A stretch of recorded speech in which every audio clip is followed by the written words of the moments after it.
Tama kaya itong napuntahan ko? Ito, sakto, may tao. Hello, sir. Pwede po ba magtanong? Ay, yes po. Ano po yun? Hinahanap po kasi yung pinag-rentahan ng mga sakyan. Dito po ba yun? Ay, wait lang sir ha. Sige, sir. Welcome to U&S Car Rental. Ano po yung may paglilingkod namin sir? Bala ko sana, sir, mag-rent ng sakyan. Sakto sir. Meron po tayong bago ngayon na pwede nyong i-rent na sasakyan. Tara po, i-process na natin. Ano muna, sir? Siyempre, titignan muna natin yung mga unit. Ganun po ba? Sige sir. Magmamadali ka ata, Hindi, sir. akala ko gusto mo nang kunin agad eh. Relax ka lang, sir. Sige sir, ano po ba yung hanap mo? Yung pang pamilya? O pang jowa lang? Pang asawa? Ano po ba? Ano lang saan, sir? Yung pandalawahan lang. Pang dalawahan lang sir? O, pandalawahan lang. Sir! Sir! Parang namumukhaan kita sir ha. Sino, Di ba sir? ikaw yung may-ari ng barbershop sa kanto? Oo, sir. Ako yun, sir. Sir, parang may ginagawa kang kalokohan Yeah, sir. Ha? Ano lang, gusto ko lang magbakasyon eh. Sinong kasama mo sir? Yung asawa mo? Hindi, siyempre alam mo na yon. Sige sir, meron po tayo dito. Nag-iisa. Kasi lahat po ng mga sasakyan ay na-rent na dahil sa sobrang ganda. Well-maintained po kasi lahat yung mga sasakyan natin. Wow. Sir. So meron po tayo dito. Wait, sir. Sino ko nga pala, sir? Ay, sir, ako nga po pala yung manager dito. Manager Elvin po.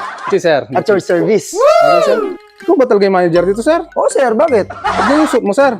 Oh, ang manager. Tingnan mo naman, naka-Amerikana ako, naka-coat. Manager na manager, sir. Kung manager ba yan? Tignan mo nga. Oh, naka-short ka. Ano ka naging manager yan? O ano? Hindi, sir. Bagong uso, sir. Naka-coat, tapos naka-shorts, tapos bagong linis ang kuko, sir. Oo nga, no? Oh, kuya, nalis mo na ba yung sasakyan? Opo, sir. Eto po, tapos na nga po. Kumikintab na nga po, sir. Oh. Oh, ba't suit mo pa yung Amerikana ko? Ay, hindi, sir. Sinukat ko lang. Akala ko kasi masikip sa akin. Ito, sir. Sir.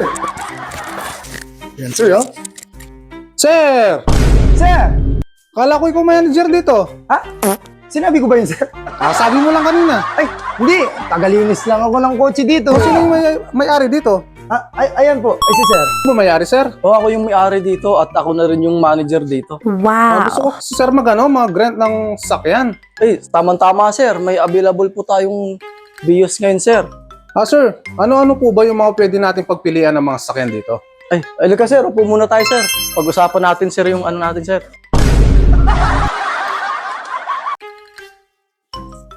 Sir, ito po yung sasakyan na pwede po natin pagpilian. May van po tayo na NB350. Ano po siya? Manual transmission. Manual transmissions, 12-seater.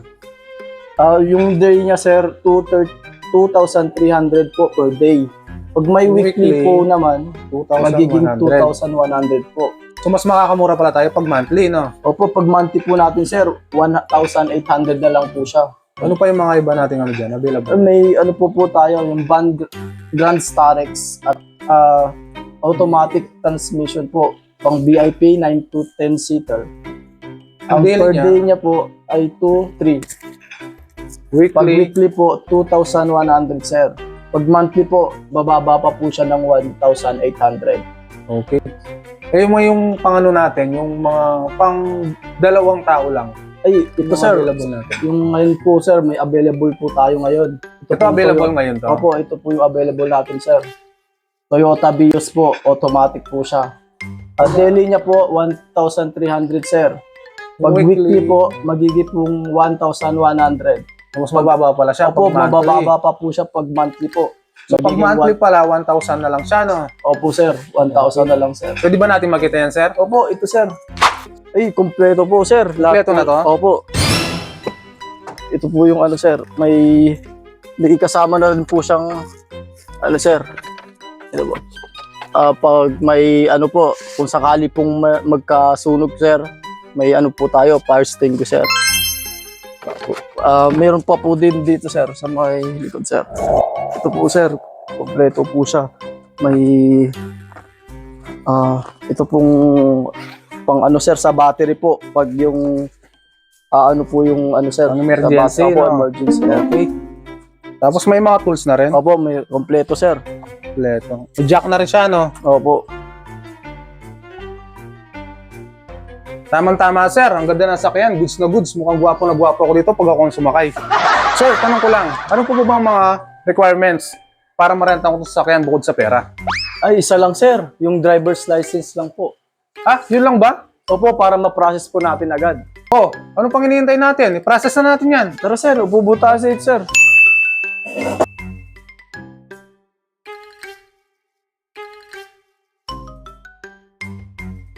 Sir, pwede po bang makisingit? Sige, sige. Kasi alam niyo naman po, hindi lang po ako tagalinis. Driver din po ako, available po ako. Baka pwede po niya akong kunin driver, sir. Ayaw nga pala sir. Ito po yung driver ko. Sir, pwede po bang ako na po mag-explain sa kanya? Sige. Sir, ganito po kasi, meron po tayong self-drive rates around Tarlac, Pampanga. So kung kailangan niyo po ng driver, available po ako lagi. Murang-mura lang, sir. Magkano naman? 12 hours, 1,500 pesos lang. Pero kung 24 hours, sir, sige, bigay ko na sa'yo ng 2,500 pesos. Oo, sir. Pero kung gusto niyo pang i-extend yun, sir, meron lang po tayong 200 pesos na extension. Wow. Okay po ba yun, sir? Okay, sir. At hindi lang po yun, sir. Lagi ko pong nililinis ang mga sasakyan para manatiling mabango at kumikintab. Ayos ba yun, sir? Ayos! At hindi lang yan sir, may 10 special discount sa lahat ng mga kuya at ate ng The Fraternal Order of Eagles. Ayun, saktong-sakto. Marami akong tropang Eagles. Pwede kong i-recommenda sa kanila yung mga nirent ng mga sasakyan dito. Maraming salamat po. Ipaprocess na po natin yung sasakyan para maya-maya makukuha nyo na din po. Okay? Okay po, salamat sir.